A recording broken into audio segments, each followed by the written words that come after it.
नमस्कार, मोठी बातमी समोर येते। न्याय द्या नाहीतर आत्मदहन करणार, जवळा मंडल विरोधात नामदेव लिगाडे यांचा कडक इशारा। काय आहे नेमके प्रकरण, पहा सविस्तर। जवळा मंडल कार्यालयाच्या मनमानी आणि अंधाधुंद कारभाराविरोधात अखेर सर्वसामान्य नागरिकांमधून तीव्र संताप व्यक्त होतोय। जवळा मंडल अधिकाऱ्यांकडून वारंवार होणाऱ्या अन्यायाविरोधात न्याय न मिळाल्यास थेट तहसील कार्यालयाच्या मुख्य प्रवेशद्वारासमोर आत्मदहन करण्याचा इशारा तक्रारदार नामदेव राजाराम लिगाडे यांनी दिलाय। या इशाऱ्यामुळे महसूल वर्तुळात एकच खळबळ उडाली आहे। काय आहे नेमके प्रकरण, पाहूया थेट त्यांच्या शब्दात। आणि थोरल्या मुलांना माझा आतापर्यंत दवाखाना खर्च, मला अन्न पाणी घालणं सगळं आतापर्यंत त्यांनी खर्च केलाय माझा। त्यांना मी कुठेवर ताप देऊ आता, शेवटच्या वर्षात कुठेवर ताप देऊ? म्हणून माझी ही 17 गुंठे जमीन विकून माझ्या नवरा बायकोचं मला ऑपरेशन करायचं।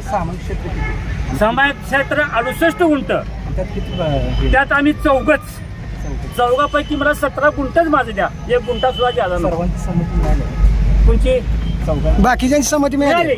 संमती पत्र मी टांपूर घेतल्या, फोटो सहित हो, सगळी संमती सगळ्याची घेऊन माझ्याकडे टांप सुद्धा आहे सगळं। मग त्यांना अनेक काय कागदपत्र पाहिजे तुम्ही सांगा आता। नसेल तर मी त्यांना शासन जाहीर मागितला, एखाद्या संस्थेला दान करायचे त्याची कागदपत्र वेगळी, बक्षीसपत्र करायचे त्याची कागदपत्र वेगळी, आणि मला खरेदी द्यायची आहे त्याची वेगळी। तर शासन जाहीर दाखवा ना। मग मी जमीन काय करायचं हा प्रश्न माझा आहे, त्यांचा नाही।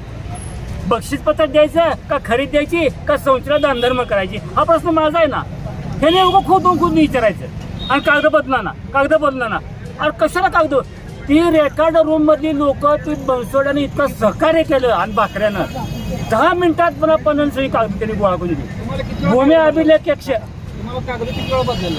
एक 10-15 वेळा कागद बदलाली। ही चालतंय त्या ना, ही रेकॉर्ड रूम वाली कागद द्यायला कटाळी। अहो काका, कागद एवढीच असते तुम्ही तर तरी पण तुम्ही येत आहे। आणि तुमच्या ऑफिसमध्ये कागद नसेल तर मला तुमचं लेखी पत्र द्या। त्यांनी लेखी पत्र सुद्धा दिले मला, ही कागद आढळून येत। पत्रव्यवहार कुठे केला आता? कुठे आतापर्यंत ह्याचा आतापर्यंत बावनकुळे, बोरे, तहसीलदार, DYSP, प्रांत अधिकारी, कलेक्टर आणि दुसरा तिथं कलेक्टर दुसरा कोणता असतो खालचा त्यांच्या सगळ्यांच्या पोच माझ्यापाशी आहे।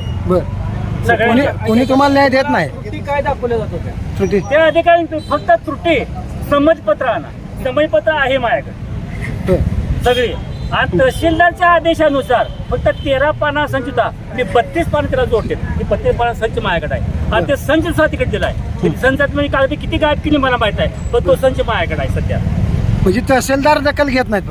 तहसीलदार आणि ती जवळा मंडळ अधिकारी।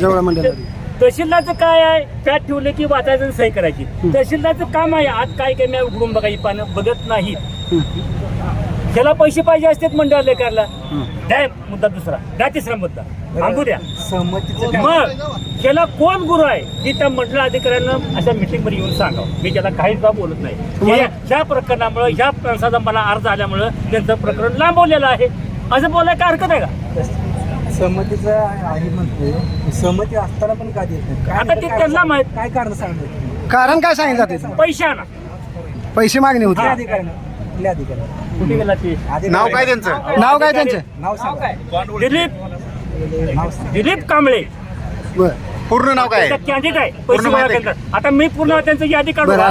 दिलीप कांबळे म्हणून नाहीत वय, पैसे मागणी करतात वारंवार। कुठल्या पदावर आहे ते?